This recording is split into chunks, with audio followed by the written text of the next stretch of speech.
U.S. inflation for June is out with a welcome downside surprise, showing that inflation continues to trend in the right direction, which is down. But it still isn't quite at the Fed's target rate. Karina Mitchell explains from New York. Well, let's just call these some really cool numbers during a hot summer. So yes, the latest read of CPI came in for June. It climbed by 0.2 of a percentage point. Year over year, that number works out to 3%. And to help put that into some sort of perspective, that is the lowest CPI rate that we've seen in more than 2 years. It's well off the 9% handle that we saw at the peak last July. Now, the president liked the numbers he saw. He's away at a NATO summit, but he issued a statement saying this shows that his plan of Bidenomics is working. Something else that's working is that we saw a drop in some key indexes in June. Airfares, for one, dropped by 8%. Used cars is also something we look at closely. That dropped. And eggflation is a story we've all talked about. We saw egg prices drop drastically in May. We saw another big drop in June, down 7.3%. However, on the flip side, we did see energy costs go higher and shelter costs increase slightly, albeit by a smaller number than in May. So now, what does the Fed do with all of this disinflationary information that it's seeing? What are its next moves? So that's something that I posed to two analysts, and they both said, based on the results that they saw in today's report, the Fed won't shift their stance. So look for a rate hike to come when they next meet in July. That's after they paused at the previous meeting, and that is the wide consensus. But what happens then? Do we see another rate hike before the end of the year or multiple hikes? That becomes a little bit more murky. And one analyst told me it's really a wait and see game. And the Fed actually does have some time because they don't reconvene until September. So they'll have a lot of data points to look at in August. They have PPI coming out tomorrow. We'll have earnings season to look at as well. But the one thing that they are really focused on is that they want to see a cooling in labor and in wages. And that is the opposite of what they saw in the last jobs report. So they'll be looking at the next report very, very closely. They want to see disinflation. They want to see weakening in that area to believe the disinflation story. And if they do believe it, then likely when they do hike in July, that could be the last hike that we see in this cycle. Remember, they've already hiked 10 times up until this point. Now, both analysts told me don't look for any rate cuts anytime soon. Expect rates to stay higher for longer. That is something Neil Kashkari from the Minneapolis Fed alluded to today. He said if inflation is stubborn, then banks should really consider holding on to some reserve capital. We will see if they've started to do that already with earnings season just around the corner. Karina Mitchell, CGTN, New York. John Terrett, of course, has a reaction from the trading floor to NYSE on how Wednesday's session ended. Well, it was all about CPI on Wall Street on the Wednesday session, and it was always going to be that way. And the reason is the data comes out early in the morning, New York time, about an hour before these markets even begin trading. And of course, it came in light. That headline rate of 3%, not 3.1%, and the core rate of 4.8%, not 5%. But the trouble is, that's not quite good enough. And the central bankers of the FOMC committee, they are going to be looking at that core rate of 4.8%, and they're going to be looking at the average hourly earnings from last week, the jobs report for the month of June when it came in. And those are the things that will drive their decision about what to do about interest rates when they must make that decision on the 26th of July. Anyway, the markets overlooked all of that worry today and decided to concentrate instead on the fact that they think July might very well be the last hike that we get in this cycle. The Fed doesn't meet in August. They're away on holiday.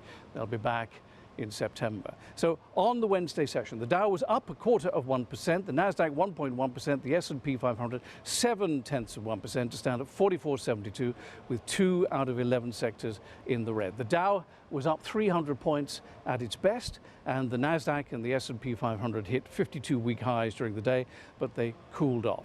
In the crypto arena, Bitcoin was down 1%, Ethereum 0.5%, and XRP 1.4%. And on Thursday, earnings from Delta Airlines and PepsiCo kick off second quarter earnings season, and we get PPI, the cousin of CPI. That's wholesale inflation data. John Terrett, CGTN, on the trading floor of the New York Stock Exchange. For more on this inflation number, Josh Entomoto, contributor for InvestorPlace and Fintel. Good to see you again. Are we there yet? I mean, is this good enough? I know we have PPI tomorrow, but the CPI data was weak. It was benign. It was arguably better than expected, and it confirms the trend if that's what the Fed is looking at. I'm going to have to go with the consensus of analysts here. I know it's a boring answer, but to get to your question, yeah, it's in the right direction, but is it good enough to have the Fed pull off regarding its hawkish monetary policy? I don't think so. We still have a bigger picture narrative. The Fed is looking for that inflation rate to get down to 2%. It's still at 4.8%, and so that it's moving again in the right direction. But we still have to consider the bigger picture. Right. I think I was reading the annualized rate is now roughly at 3%, give or take a bit. I know the targets too. Is it worth it though? Just blow all this whole economy up and raise it 25, 50, or 75 more basis points to what? To get from 3 to 2? It doesn't seem to me that the price that you got to pay to get this down to 2% is worth it, and the jobs, not to mention, and the economy as a whole. No, I totally understand the frustrations involved, but again, you have to look at the bigger picture when when you compare peak to trough in the real M2 money stock, that expanded almost 30% from around February 2020. And of course, with the Fed's hawkish policies, it has aggressively raised the benchmark interest rate. We've got that real M2 money stock level down, but it's still up around 15% from pre-pandemic norms. So again, we're on the right track. We just have to be cognizant of the bigger picture. I don't want to argue against the bigger picture, but we had trillions poured into this economy because of the pandemic. Then we raised minimum wages across the board. We have a shortage of workers, right? We have all these things that are a conflux of, quite honestly, a long-term attitude of having rates essentially at 0 or 1 or 2%. Take your pick. Either way, it's very, very low. And we're all shocked that there's inflation into the system. People are not going to reduce their prices. You might get airfares and car prices to come down a little bit, maybe eggs, I heard. But right. For all companies, if you and I ran a business and we raised our prices, I don't know of any business that raises their prices and then cuts it. Comcast is not going to cut their prices. Netflix is not going to cut their prices. There's no money-making company that does that.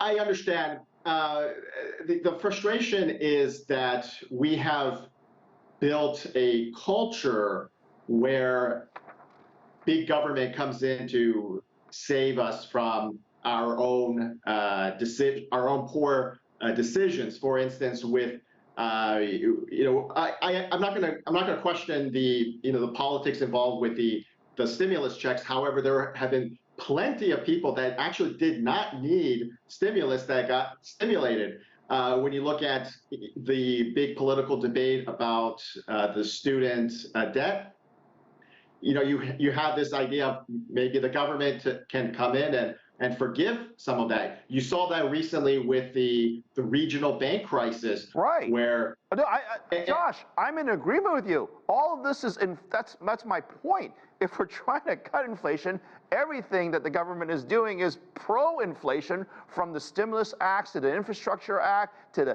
the student loans to all the handouts. And I know that's controversial, but I don't know how else to put it. But that COVID relief money is probably one of the biggest frauds ever in the history of the United States in terms of just giving and printing money away, and it seems like no one's even questioning it. Let me just shift gears here. Sure. Because the U.S. is near the end of hopefully raising rates. What does that mean for other countries around the world, specifically, say, Europe and our friends in China? Because they really haven't done anything on rates, but they have a different set of challenges over there. Yeah, well, especially if you look in the Asian market, you're starting to see a pivot more towards dovish policies, and it does contrast with what happened or what's occurring with the Fed right here. However, I think we have to understand that there's also a bit of a cultural difference when the problem, again, that you cited, we just have this this culture of accommodation, and now that we're pulling that culture away, there is obviously pain. There is a reaction to it in Asian countries, in other parts of the world. Yes, there were accommodations given during that COVID time, but it wasn't as intense as what we saw here in the United States. For instance, in Canada, there were stimulus programs that were designed for people who were out of work through no fault of their own.